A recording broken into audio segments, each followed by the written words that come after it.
¿qué tal? Buenas noches, gracias por acompañarnos a esta emisión de Homo Sapiens. Yo soy Freddy Castañeda. Hoy es 21 de octubre del 2009, un día,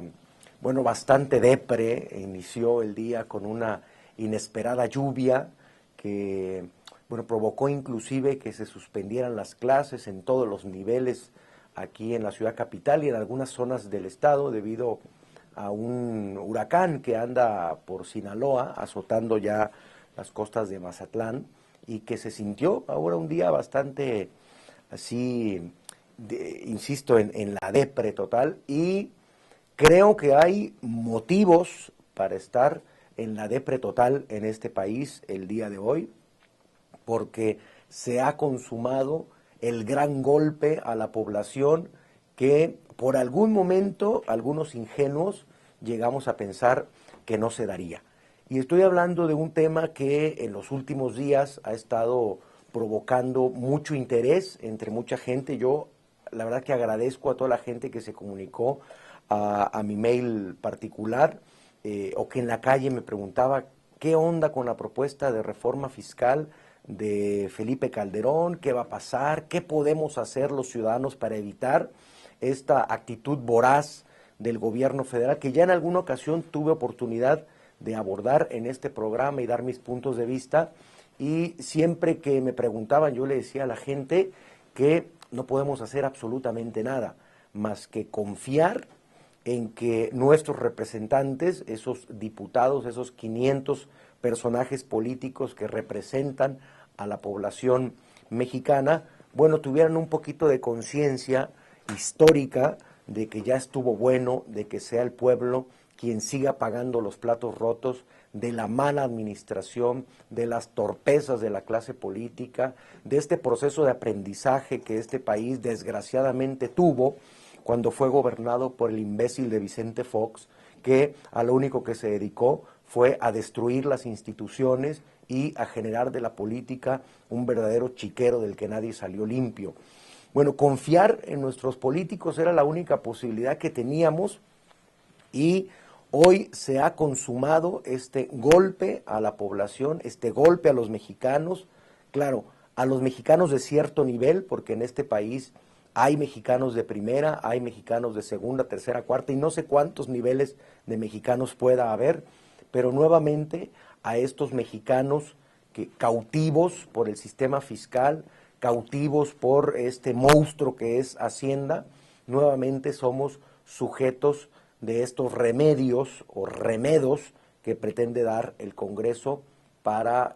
resolver una situación económica que es producto de una mala administración de la clase política. Es decir, la situación económica que está viviendo el país, si bien responde a ciertas dinámicas internacionales, lo cierto es que tiene mucho que ver con la corrupción de este país, y la corrupción tiene nombre y apellido, aunque muchos no se animen a hacerla. Bueno, le cuento la historia que ayer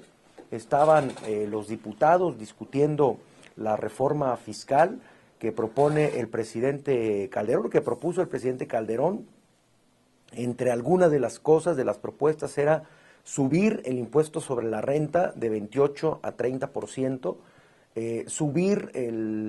crear un impuesto al consumo, aunque no le querían llamar IVA, de 3%. También estaba el asunto del impuesto a los depósitos bancarios, que era un asunto muy interesante, porque finalmente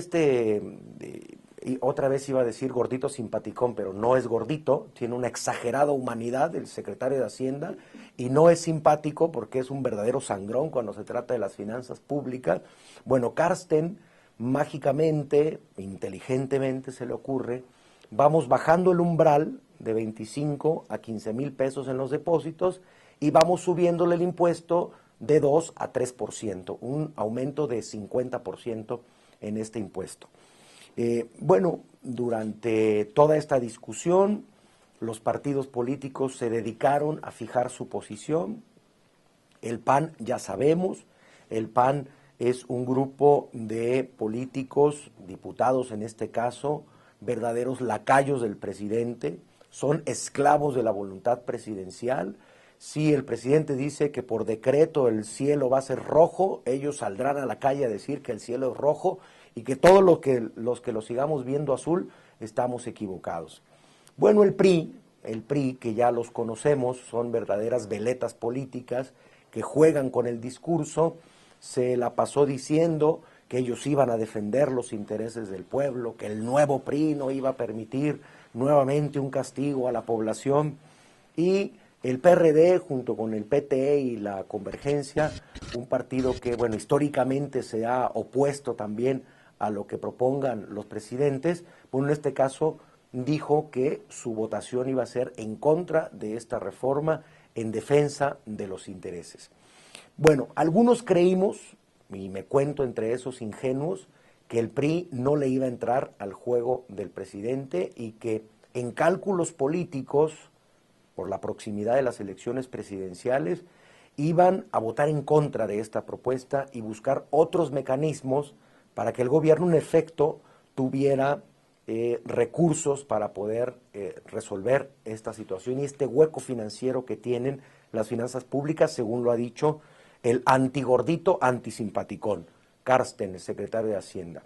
Bueno, ayer inició la sesión, algunos diputados tomaron la tribuna cuando se declaró un receso, fue una sesión muy convulsionada, de esas de las que ya casi estamos acostumbrados a ver en la Cámara de Diputados. Se declara un receso, es imposible que el presidente de la Cámara llegue a su lugar para poder dirigir la sesión, tiene que bajar a donde están el resto de los diputados y desde ahí, más o menos 5:30 de la mañana, se consuma el golpe. Como dice la película, mientras dormías. Y es que el gobierno se está acostumbrando a trabajar en lo oscurito. Este gobierno, que por asalto tomó lo que no ganó en las urnas, este presidente que entró con calzador a gobernar este país, se está acostumbrando a ocultar las decisiones. Acuérdense cómo el domingo pasado, mientras todos estábamos en la efervescencia futbolera, viendo a nuestra selección amarrar su calificación al Mundial de Sudáfrica, en ese mismo momento se daba un decreto para desaparecer Luz y Fuerza del Centro, una empresa que estaba en efecto generando un gran problema financiero para este país, porque por cada peso que generaba se le tenían que invertir 4 o 5 pesos en un asunto que económicamente es inviable. Bueno, Felipe Calderón toma la decisión de desaparecer Luz y Fuerza del Centro con un decreto presidencial,